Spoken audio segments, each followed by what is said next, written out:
It starts like this. Not with explicit pain, not with visible tragedy, not with screams or dramatic falls. It starts in silence, the kind of silence that isn't peace, but absence, an emptiness hanging in the air.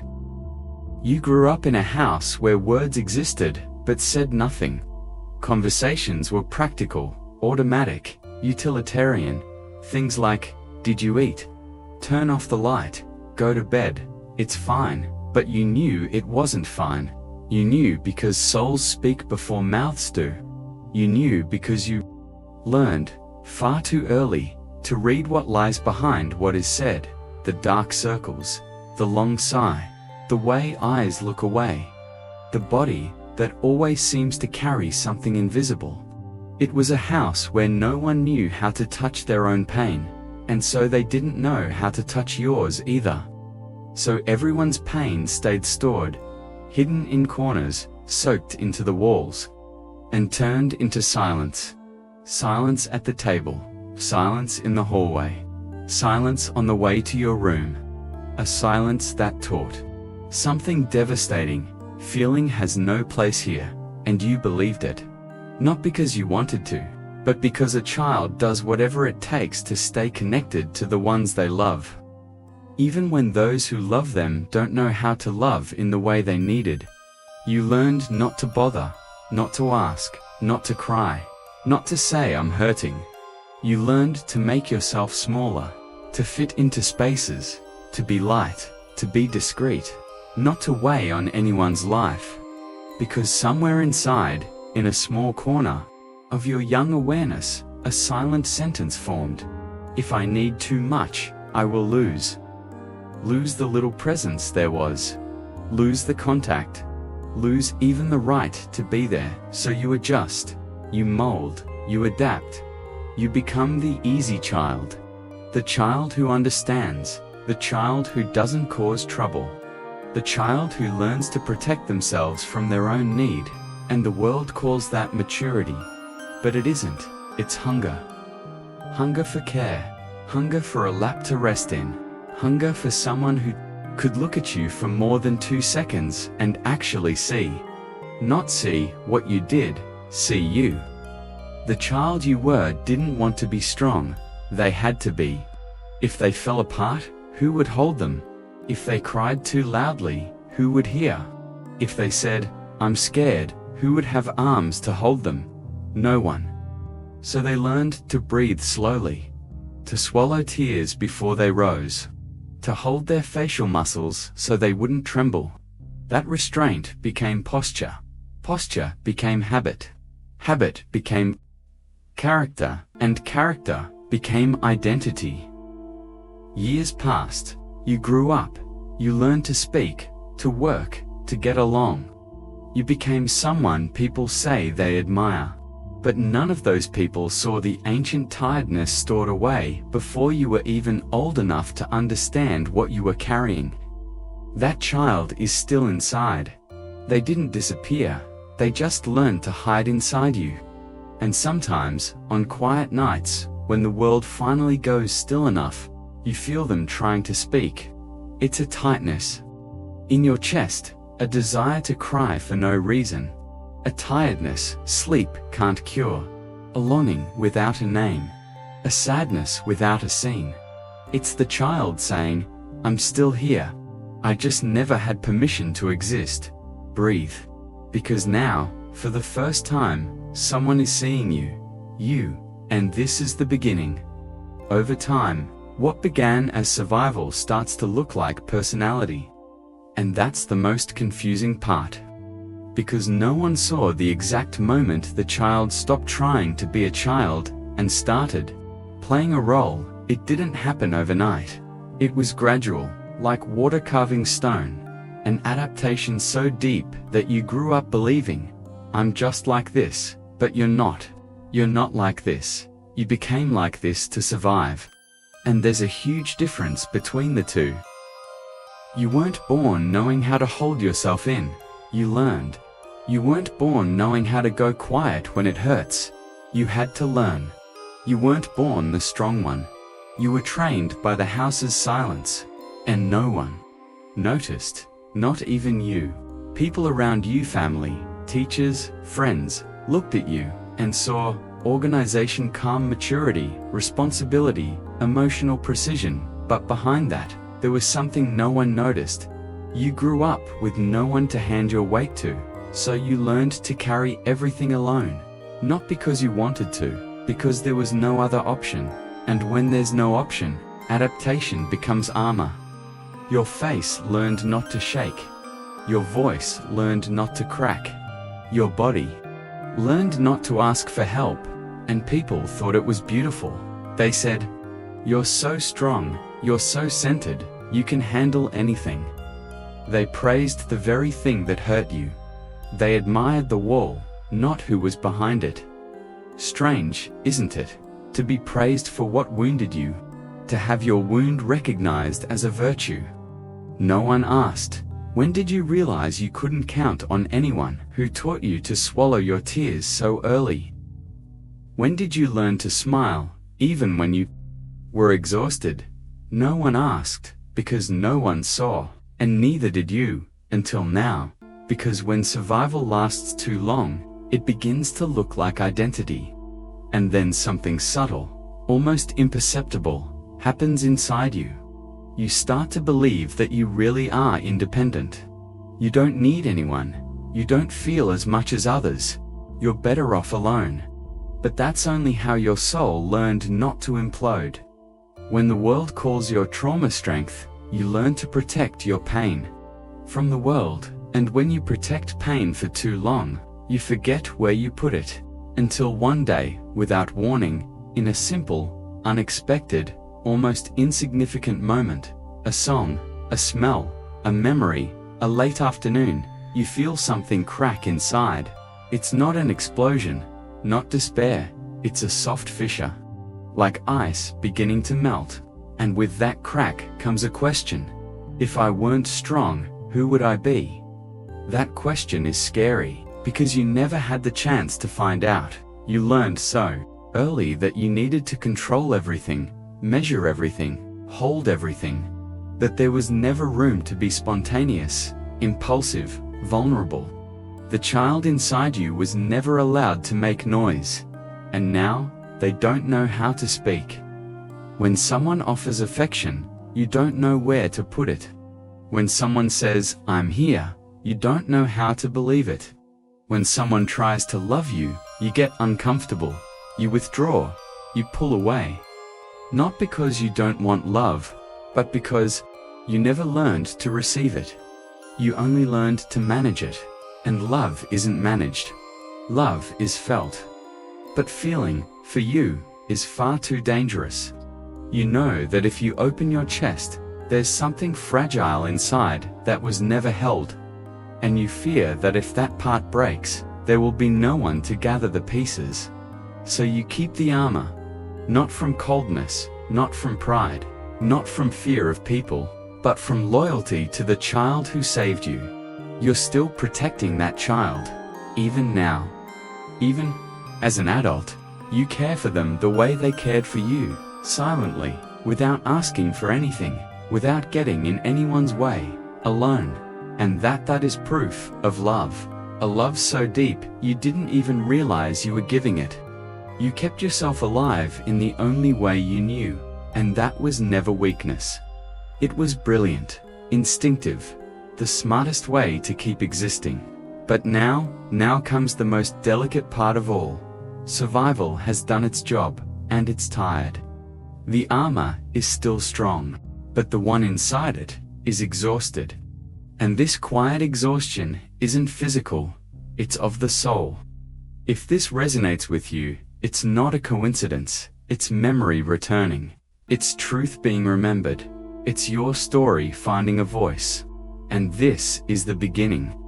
Not of grand, rapid, dazzling healing, but of a gentle return to yourself. In your time, in your rhythm, without hurry. Because now, you're no longer alone in this story. The body knows. Even when the mind forgets. Even when you decided not to remember. Even when you convinced yourself it's over, the body keeps. It keeps what you couldn't say, what you couldn't ask for, what you couldn't feel. It keeps everything. That's the part no one tells you, the part no one prepares you for, the part no one teaches. Because the child who had to hide to survive grew inside a body that never got to rest. And resting is different from sleeping. Resting is lowering your guard, and you never could. You slept with an alert body, short breath, locked jaw, a mind paying attention to what wasn't being said. You slept like a watchman, like someone waiting for something to happen, like someone who couldn't fully surrender.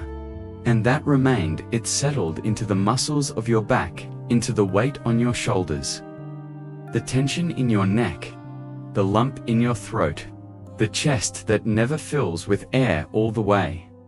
You know what I'm talking about. That half sigh that always feels stuck. That tiredness no night's sleep fixes. That sense of always holding something, even when nothing's happening. It isn't laziness. It isn't weakness. It isn't lack of strength. It's history. History you lived without ever being allowed to narrate it. The body remembers the silent house. It remembers the words that never came, the hugs that never happened, the touch that didn't exist, the presence that was there but never arrived, and the body filed it all under care equals absence, love equals distance, safety equals not feeling. So it shaped itself. It hardened so it wouldn't break. It contained itself so it wouldn't explode. It closed so it wouldn't collapse. And the world looked at that body and said, calm, composed, balanced. But this body knows the truth. It knows how much weight it's holding. It knows how many times it had to swallow itself. How many times it wanted to cry and couldn't. How many times it felt fear with nowhere to put it, because there was nowhere to put it.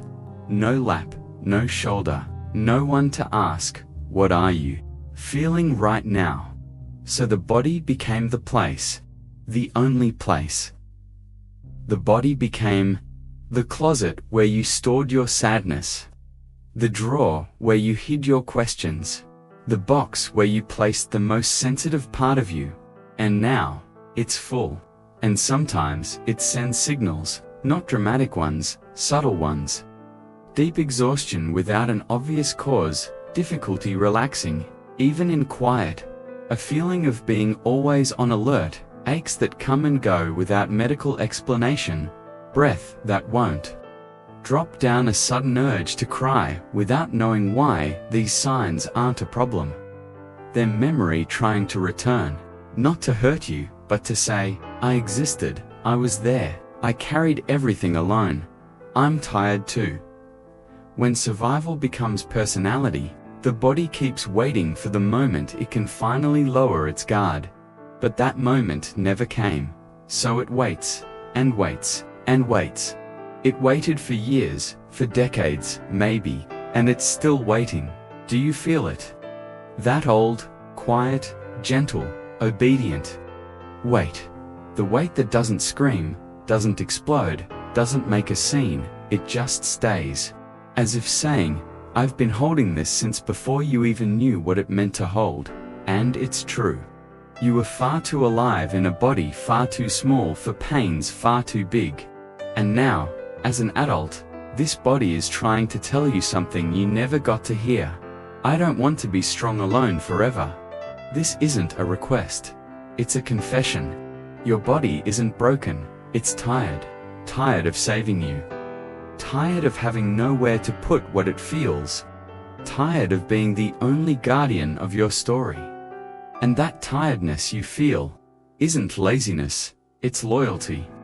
Loyalty to the child who held everything. The body held it for them. Now it holds it for you. But it wants rest. Not rest as in stopping. Rest as in not needing to fight, and that can't be forced. It happens slowly, like daybreak, like warm water melting ice, like light slipping in through the crack in the door, very slowly. No rush, no demands, no performance. Because finally, There's no one here you need to impress, or protect, or save. Here, you can simply be, and for the first time, the body can exhale. Adulthood arrives slowly. Sometimes it feels like it happened overnight, but it didn't. It was a series of small pushes, small responsibilities, small choices, and when you realized it, there was no turning back. You grew. Physically, emotionally, socially at least. That's what the world believes, but the child you were, you were the child who hid to survive, stayed inside, silent, waiting. And when adult life starts asking for things like trusting, surrendering, asking for help, showing vulnerability, receiving love, you realize you don't know how to do those things. Not because you don't want to, but because long ago you learned they were dangerous. For you, love was never a place of rest, never a lap, never a refuge. Love was distant presence, eyes that couldn't hold your gaze, touch that never came when you needed it, words that arrived too late. So your mind made the association, love equals work, love equals effort, love equals trying not to lose. You didn't learn to be loved. You learned to deserve love, and that creates an entire inner world. Because when someone tries to love you now truly, without demands, without conditions, you don't know where to put it. It's like holding something fragile in your hands, not knowing whether to embrace it or let it go. Sometimes you get close, but then you pull away. Sometimes you want affection, but when someone offers it, your body recoils. It isn't rational. It isn't a choice.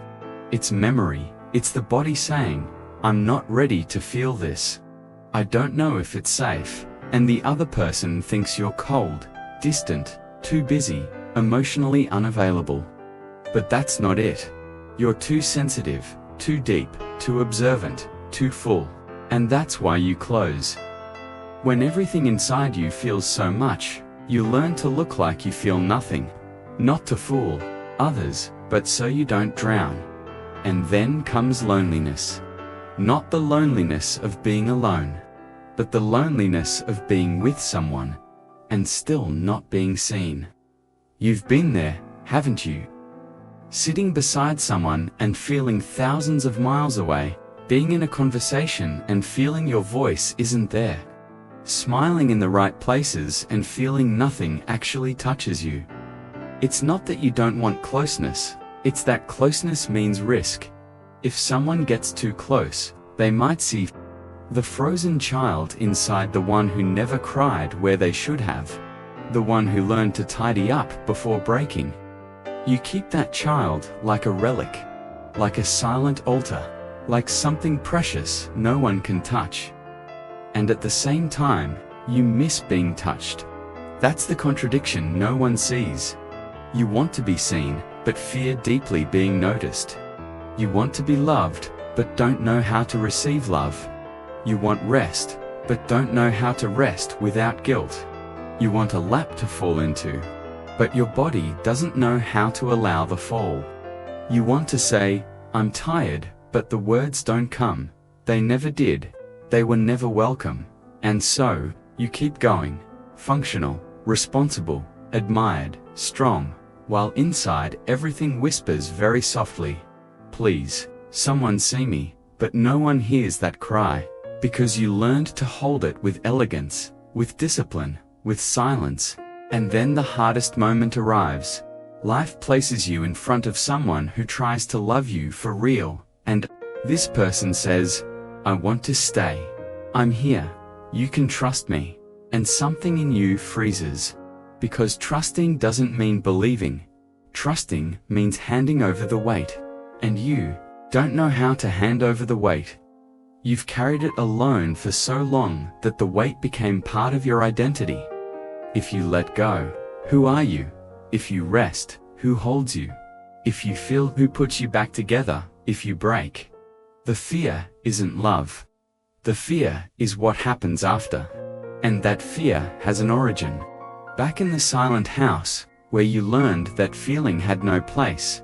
where you confused care with absence, where you understood you had to disappear to remain. You are not afraid of loving. You're afraid of being loved. Because being loved means lowering your guard, making space, surrendering the center, letting someone truly see you.